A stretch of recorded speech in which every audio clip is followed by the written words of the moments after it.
Okay, Assalamualaikum and good morning. So we continue our discussion for for the centrifugal pump.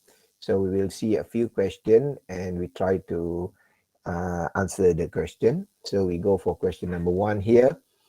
A centrifugal pump is driven by an electric motor at 1,450 RPM. Outlet diameter of blade, outlet blade width, and outlet blade angle are 600 millimeters, 400 millimeters, and 30 degree, respectively. So inlet diameter of blade, inlet blade width, and inlet blade angle are 300 millimeters, 80 millimeters, and 20 degree, respectively. Pressure at suction pipe and delivery pipe are negative 0.5 bar and positive 13.5. So here I think you could imagine that at inlet, so the situation is water being sucked and then it's create a high pressure because the design of the volute, as I said, the cross-sectional area of the volute being increased, so the velocity will decrease. So and then the decrement of the velocity will give you high pressure. So that is the idea of Bernoulli equation. So and then assume that the diameter for suction and delivery pipes is equal. So this is the trick here, means that the velocity is same because the diameter is same, so it's referred to Q equal AV. So if the diameter is same, so means the cross-sectional area is same, so means that the velocity is also same. So this is the idea of that statement. The flow rate inside the pump is 0.3 meter cube per second. So the flow rate means the value of Q. So and then the question is determine the manometric head HM, the manometric efficiency, and the required and the power required by electric motor if overall efficiency is 78%. So here, after that, you could compare. The overall efficiency is lower compared to the mechanical efficiency or with the manometric efficiency, because as you know that the overall efficiency is actually about the efficiency from the power supply to the outlet point. So means that it's the total efficiency, so it cannot higher than the manometric or mechanical efficiency. It should be the lowest efficiency in the compare with another two type of efficiency.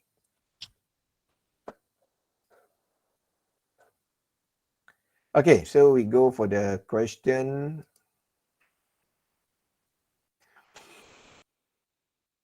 Okay, so first thing that you need to do is please list down all the parameters and draw the blade and then draw the velocity triangle. So this is the basic concept to solve the problem. If not, you maybe not you cannot get ideas to solve the problem because there are no equation for this one. As I told you, you only have two equation actually before. One is U is equal to R omega is equal to pi dn over 60. And then another question is VF is equal to Q over K pi dB. There is only two equations that I told you in this lecture. So to solve this one, actually we need to develop our own equation based on the velocity triangle. That's why I said you need to understand very well how to draw your velocity triangle from the question, because there are three type of blade. You have forward, you have radial, and you have backward. So it's depend on the question. You draw the blade, you draw the velocity triangle, you list all the parameter, then we could start answering the question. Okay, let's say this is the blade. Might be it's not mentioned whether it is backward or forward. So normally if we are dealing with water, we are using the backward. Okay, so let's say we use the backward here. So and then this is the RPM and the flow rate. So this is all the parameter at outlet and this is all the parameter at the inlet. Okay, so and then I hope you could understand to convert the unit of bar into the kilopascal, because bar is the common the common unit for pressure, but not the SI unit for the pressure. So you need to convert everything into the SI unit, because our Bernoulli equation, our all the equation that we use in our syllabus is based on SI unit. So we could say that 1 bar is actually referred to 100 kilopascal. So if this is the conversion, so we have a negative 0.5 bar, so it is a negative 0. It is negative 50 kilopascal. So, and then if you have 13.5 bar, so it is around 1350 kilopascal. So it is quite common if you go to pump your tire at a petrol station. They will give you in kilopascal and also give you in terms of bar, I think. Okay. So this is all the parameter you could get from the questions, and the suction and delivery pipe have the same diameter. So it is okay for not mention the diameter. So the diameter is the same. You could do the assumption later on.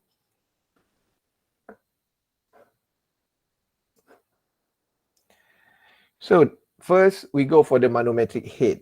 Okay, so the manometric head here is the,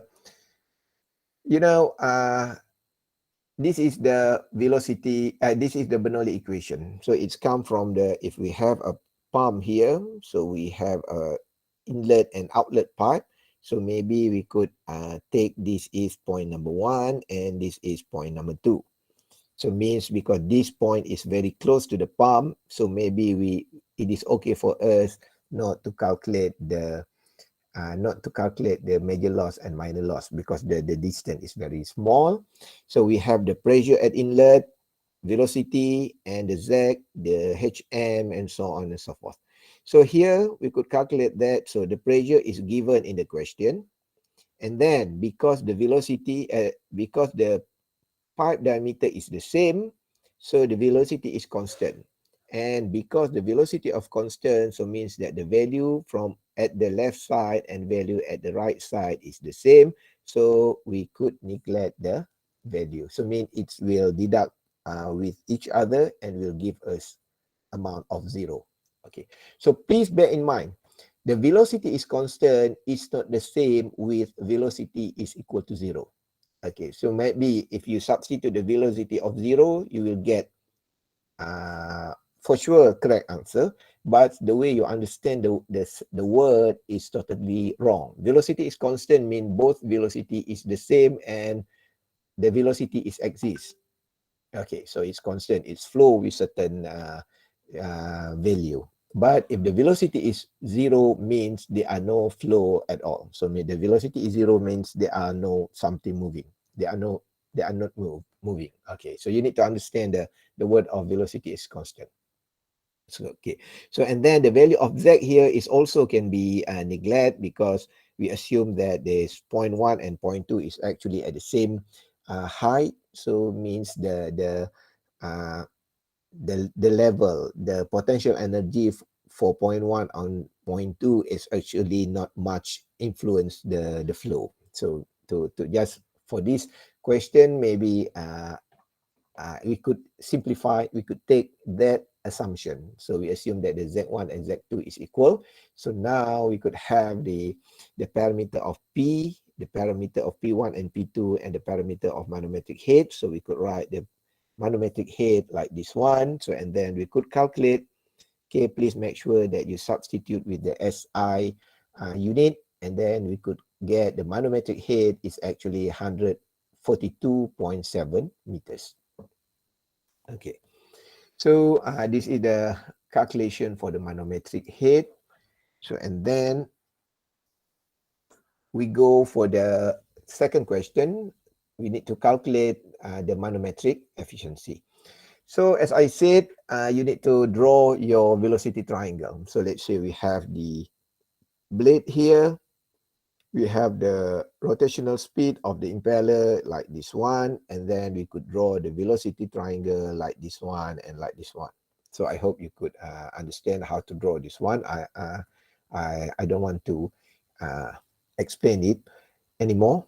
Okay, and then because in the question we have the angle blade, so it is okay for you just to assume that the angle blade is taken at this angle. So So this is the beta 1, beta 2. However, please do not remember beta 1, beta 2. Please understand the word blade angle and also the angle for the actual flow. So might be the angle of this one. Okay, so this is the velocity triangle.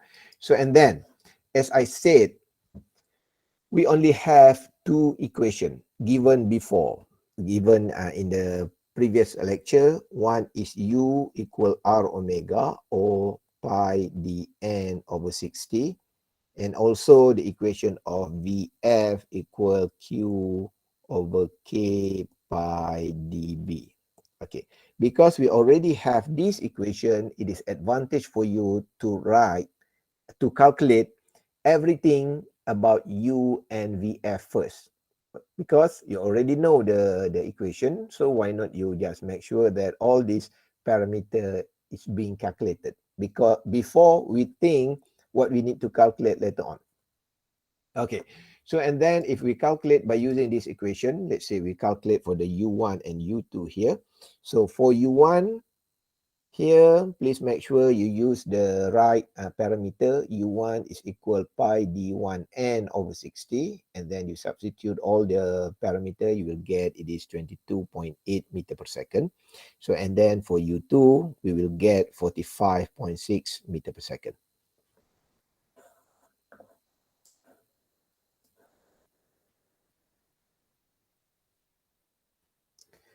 So and then we calculate for the VF1 and VF2. Okay, so for VF here, so and then here maybe some students says that why VF1 is not equal to VF2. They are reflecting the original or the theoretical flow. So the problem is, so this is the pump. So we have impeller like this one and we have blade like this one. So when water flow at inlet here, you must understand that the area, the parameter here is as small as this one. So when water comes out at the outlet here, so the cross-sectional area means the parameter is become larger. So mean that it is possibility to lowering down the velocity because the increment of area here, okay, will affected the flow rate value. It can be the VF2 bigger than VF1, or sometimes VF2 is smaller compared to VF1. It is not there is no rules for that. Okay, but sometimes it is equal maybe. So it's depend on the situation. So means that you need to understand that it is okay. Normally the value of VF1 and also VF2 is different because the cross-sectional area is different, means that it is okay for them to have a different value. Okay. Okay, so we calculate the VF1. So we are using this equation, Q over K pi D1 B1, because we are calculating at inlet. So we could get 3.97 meter per second. And for VF2, we are using K pi D2 B2. Okay, please make sure that if you calculate V2, so please use parameter for point number 2. So you substitute everything, so you get 0.4 meter per second. So this is all the velocity that we could calculate from the equation. So first, try to calculate this because this is just straightforward. You know the equation, you could calculate the value.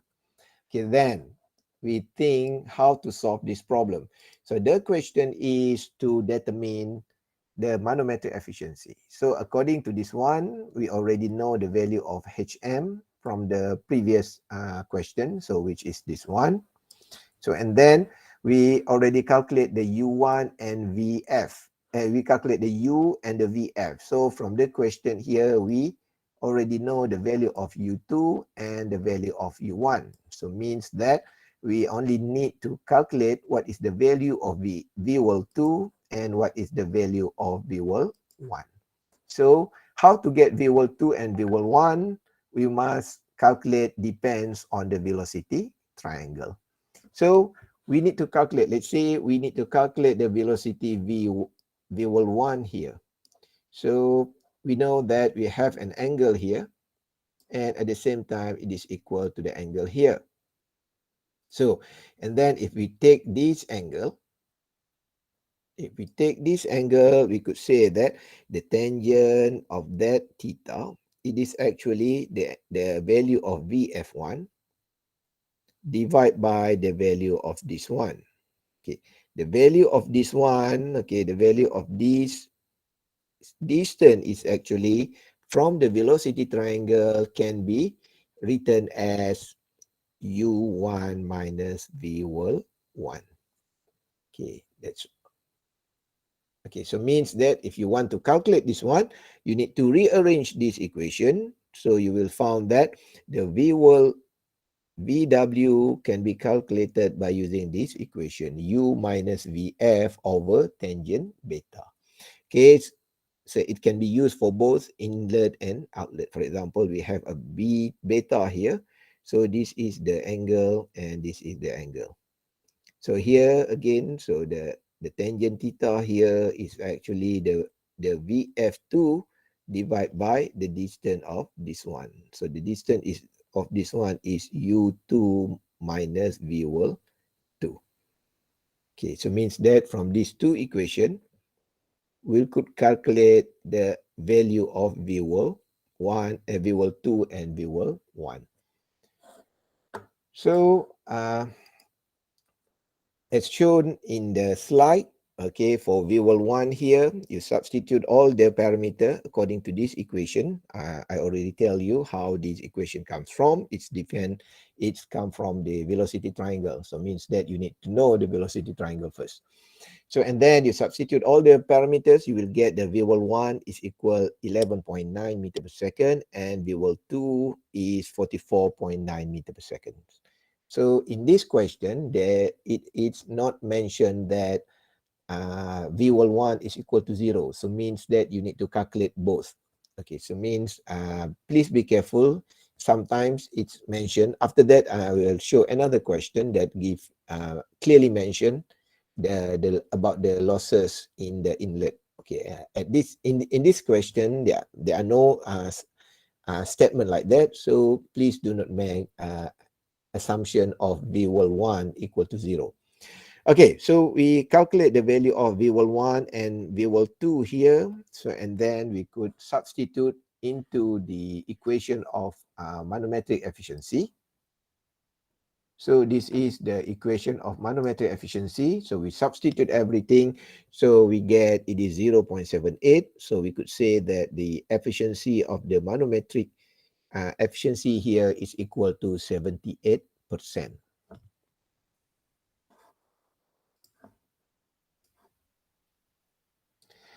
So, and then we go for the last question. So, power required by electric motor if overall efficiency is 78%. Okay.